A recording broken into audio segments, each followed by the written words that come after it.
جب حضرت موسیٰ علیہ السلام ذرا خوفی ہو گئے تو اہلیہ فرعون نے ان کی والدہ سے کہا کہ یہ بچہ مجھے لا کر دکھلاؤ، کیونکہ میں اس کے دیکھنے کے لیے بے چین ہوں۔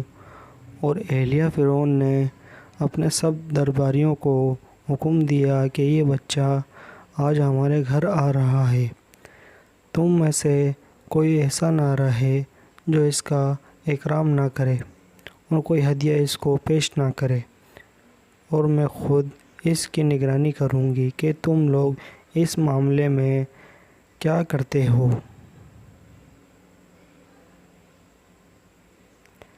اس کا اثر یہ ہوا کہ جس وقت موسیٰ علیہ السلام اپنی والدہ کے ساتھ گھر سے نکلے، اس وقت سے ان پر تحفوں اور ہدیوں کی بارش ہونے لگی۔ یہاں تک کہ اہلیہ فرعون کے پاس پہنچے تو اس نے اپنے پاس سے خاص تحفے اور ہدیے الگ پیش کیے۔ اہلیہ فرعون ان کو دیکھ کر بے حد مسرور ہوئی اور یہ سب تحفے حضرت موسیٰ علیہ السلام کی والدہ کو دے دیے۔ اس کے بعد اہلیہ فرعون نے کہا کہ اب میں ان کو فرعون کے پاس لے جاتی ہوں، وہ ان کو انعامات اور تحفے دیں گے۔ جب ان کو لے کر فرعون کے پاس پہنچی تو فرعون نے ان کو اپنی گود میں لے لیا۔ موسیٰ علیہ السلام نے فرعون کی داڑھی پکڑ کر زمین کی طرف جھکا دیا۔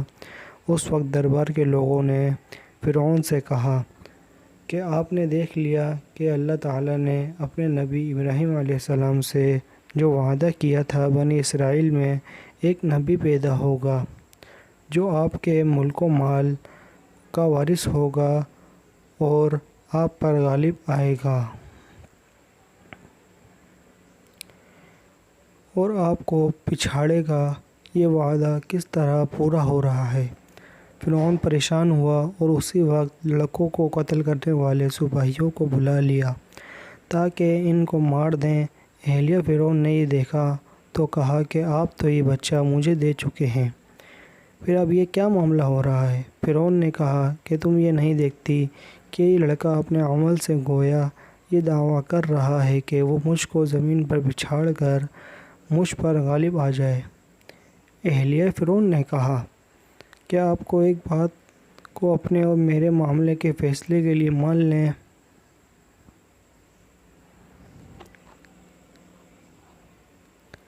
جس سے حق بات ظاہر ہو جائے گی کہ بچے نے یہ معاملہ بچپن کی بے خبری میں کیا ہے یا دیداد و ناستہ کی اسی شوقی سے۔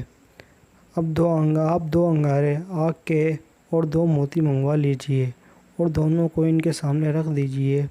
یہ موتیوں کی طرف ہاتھ بڑھائیں تو آگ کے انگاروں سے بچیں تو آپ سمجھ لیں کہ اس کے افعال و عقل و شعور سے دیدہ و دانستہ ہیں، اور اگر اس نے موتیوں کے بجائے انگارے ہاتھ میں اٹھا لیے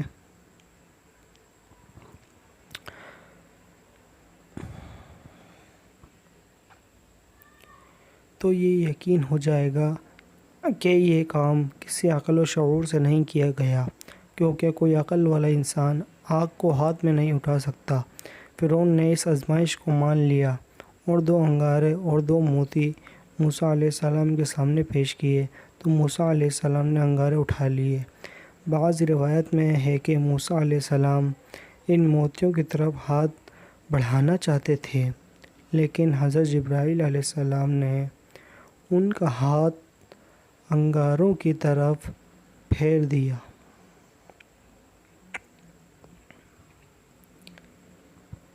فرعون نے یہ ماجرا دیکھا تو فوراً ان کے ہاتھ سے انگارے چھین لیے تاکہ ان کا ہاتھ نہ جل جائے۔ اہلیہ فرعون نے کہا آپ نے واقعے کی حقیقت کو تو دیکھ لیا۔ اس طرح اللہ تعالیٰ نے پھر یہ موت موسیٰ علیہ السلام سے ٹال دی، کیونکہ قدرت خداوندی کو ان سے آگے کام لینا تھا۔ حضرت موسیٰ علیہ السلام اس طرح فرعون کے شاہانہ اعزاز و اکرام اور شاہانہ خش پر اپنی والدہ کی نگرانی میں پرورش پاتے رہے، یہاں تک کہ وہ جوان ہو گئے۔